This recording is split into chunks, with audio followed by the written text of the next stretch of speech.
শুভ সন্ধ্যা সকলকে শুভেচ্ছা জানিয়ে শুরু করছি বাংলাভিউ সারাদিনের খবর।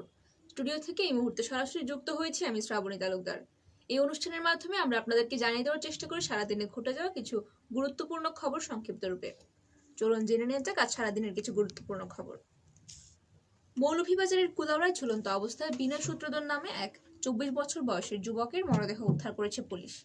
আজ সোমবার 25 এপ্রিল বিকেলে উপজেলার হাজিপুর ইউনিয়নের হাজিপুর গ্রাম থেকে বিনয়ের মরদেহটি উদ্ধার করে পুলিশ। বিনয় সূত্রধর হাজিপুর গ্রামের বিয়ের সূত্রধরের ছেলে।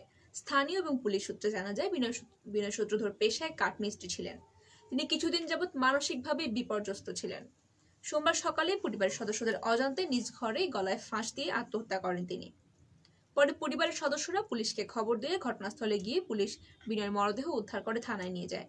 বিষয়টি নিশ্চিত করে কুলাউড়া থানার পরিদর্শক আমিনুল ইসলাম জানিয়েছেন, বিনয়ের লাশ উদ্ধার করে সন্ধ্যায় ময়নাতদন্তের জন্য মৌলভীবাজারের হাসপাতালের মর্গে পাঠানো হয়েছে।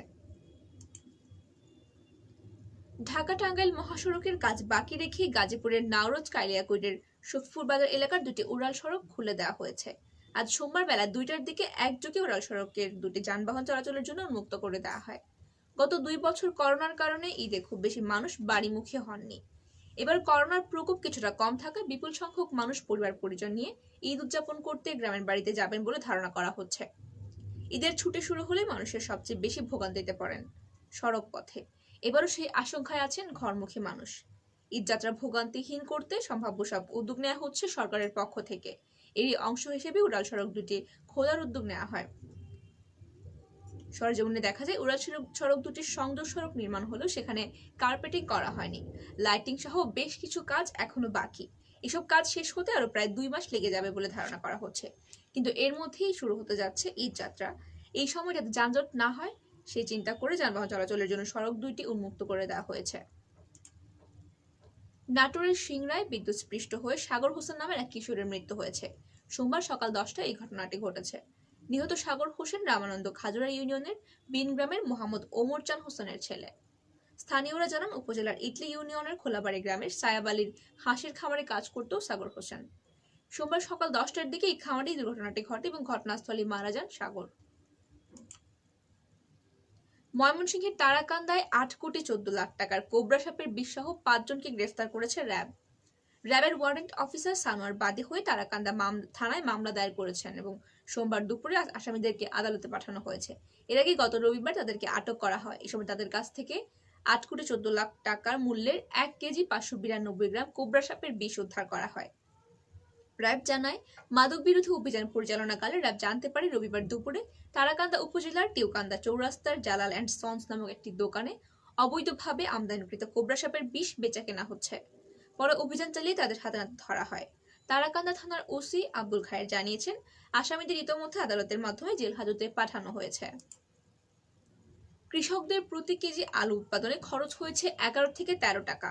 কৃষক পর্যায়ে বর্তমানে আলু বিক্রি হচ্ছে 8 থেকে 9 টাকা। প্রতি কেজিতে তাদের লোকসান হচ্ছে 4। এছাড়া হিমাগার মালিকরা ভাড়া বৃদ্ধি করায় আলু এখন চাষিদের গলার কাটা হয়ে দাঁড়িয়েছে। তাই ন্যায্য মূল্যের দাবিতে সোমবার দুপুরে রংপুর নগরীর ছাতমাথা এলাকায় রাস্তার মধ্যে আলু ঢেলে সড়ক অবরোধ করেন এবং প্রতিবাদ করেন চাষিরা। প্রায় 1.5 ঘন্টা চাষিদের সড়ক অবরোধ, রংপুর কুড়িগ্রাম এবং লালমনিরহাট সড়কে যানবাহন চলাচল বন্ধ হয়ে যায়। নগরীর মহিগঞ্জ এবং আশপাশ এলাকার কৃষকরা ভ্যান গাড়ি, কেউ বস্তা মাথায় করে এনে আলু রাস্তায় ছিটিয়ে এই প্রতিবাদ করেন। পরে পুলিশের ঊর্ধ্বতন কর্মকর্তা এসে চাষিদের সড়ক অবরোধ প্রত্যাহার করান। বগুড়ার শেরপুরে ব্ল্যাকমেইলের শিকার হয়ে এক মাদ্রাসা ছাত্রী কীটনাশক পান করে আত্মহত্যা করেছে বলে অভিযোগ উঠেছে। রবিবার রাতে বগুড়া শহীদ জিয়াউর রহমান মেডিকেল কলেজ হাসপাতালে চিকিৎসাধীন অবস্থায় তার মৃত্যু ঘটে।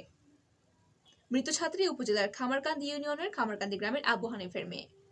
সে স্থানীয় খামারকান্দি বালিকা মাদ্রাসা 9ম শ্রেণীতে পড়ত। অভিযোগে জানা যায়, একই গ্রামের বাসিন্দা ইন্তাজ আলীর ছেলে আবু মুসা ওই মাদ্রাসার ছাত্রীর অশ্লীল ছবি ইন্টারনেটে ছড়িয়ে দেওয়ার ভয় দেখিয়ে তাকে প্রেমে সম্পর্ক করতে বাধ্য করে। এক পর্যায়ে তার সঙ্গে বিয়ের চাপ দেয় এবং পরিবারের পক্ষ থেকে বিয়ে না দেওয়ার জানালে এমন পরিকল্পনা অনুযায়ী কীটনাশক এনে তাকে দেওয়া হয় এবং সে আত্মহত্যা করে। এবারে আন্তর্জাতিক। বাংলাদেশ ও ডেনমার্ক জলবায়ু পরিবর্তনের মতো বৈশ্বিক চ্যালেঞ্জ মোকাবেলা এবং টেকসই উন্নয়ন অভিষ্ট অর্জনের লক্ষ্যে টেকসই এবং সবুজ ফ্রেমওয়ার্ক এঙ্গেজমেন্টের উপর একটি সমঝোতা স্মারকে স্বাক্ষর করেছে। রাজধানীর একটি হোটেলে এই উপলক্ষে আয়োজিত অনুষ্ঠানে বাংলাদেশের পররাষ্ট্রমন্ত্রী ডক্টর একে আব্দুল মোমেন এবং ডেনমার্কের উন্নয়ন এবং সহযোগিতা বিষয়ক মন্ত্রী মলার মর্টসন এই সমঝোতা স্মারকে স্বাক্ষর করেন। ডেনমার্কের সফররত যুবরানী ম্যারি এলিজাবেথ ডোনাল্ডসন এই স্বাক্ষর অনুষ্ঠানে উপস্থিত ছিলেন। অনুষ্ঠানে ডক্টর মোমেন বলেন, এই ফ্রেমওয়ার্ক এঙ্গেজমেন্ট বাংলাদেশ এবং ডেনমার্কের মধ্যে একটি সদিচ্ছার বহিঃপ্রকাশ করে কাজ করবে এবং এরপর এটি সরকারের সংশ্লিষ্ট সংস্থাকে নিয়ে একটি অ্যাকশন প্ল্যানের মাধ্যমে বাস্তবায়িত হবে। ডেনমার্কের রাজকুমারী এলিজাবেথ ডোনাল্ডসন সাতক্ষীরার শ্যামনগর সফর এবং সুন্দরবন ভ্রমণ উপলক্ষে আগামী মঙ্গলবার এবং পরদিন বুধবার পশ্চিম সুন্দরবন সাতক্ষীরা রেঞ্জ এলাকায় পর্যটকদের ভ্রমণে নিষেধাজ্ঞা দেওয়া হয়েছে। পাশাপাশি এই 2 দিন সুন্দরবনে নতুন করে কোনো জেলে, বাওয়ালি বা মৌয়াল প্রবেশ করতে পারবেন না। আজ সোমবার পশ্চিম সুন্দরবনের সাতক্ষীরা রেঞ্জের বন সংরক্ষক এম এ হাসান বিষয়টি নিশ্চিত করেছেন। বন সংরক্ষক এম এ হাসান বলেন, বুধবার রাজকুমারী ম্যারি এলিজাবেথ সাতক্ষীরা জেলার শ্যামনগর উপজেলায় আসবেন। সফরসূচির অংশ হিসেবে তার সুন্দরবন ভ্রমণ এবং বন বিভাগের কর্মকর্তার সঙ্গে মতবিনিময়ের কথা রয়েছে। রাজকুমারীর সার্বিক নিরাপত্তার বিষয়টি চিন্তা করে মঙ্গল এবং বুধবার সাতক্ষীরা রেঞ্জের সুন্দরবন পর্যটকদের প্রবেশাজ্ঞা নিষেধ করা হয়েছে। সুপ্রিয় দর্শক শ্রোতা, শুনছিলেন সারাদিনের বিভিন্ন খবর। এতক্ষণ সঙ্গে থাকার জন্য সকলকে অসংখ্য ধন্যবাদ। সবাই ভালো থাকুন, সুস্থ থাকুন এবং আমাদের সঙ্গেই থাকুন।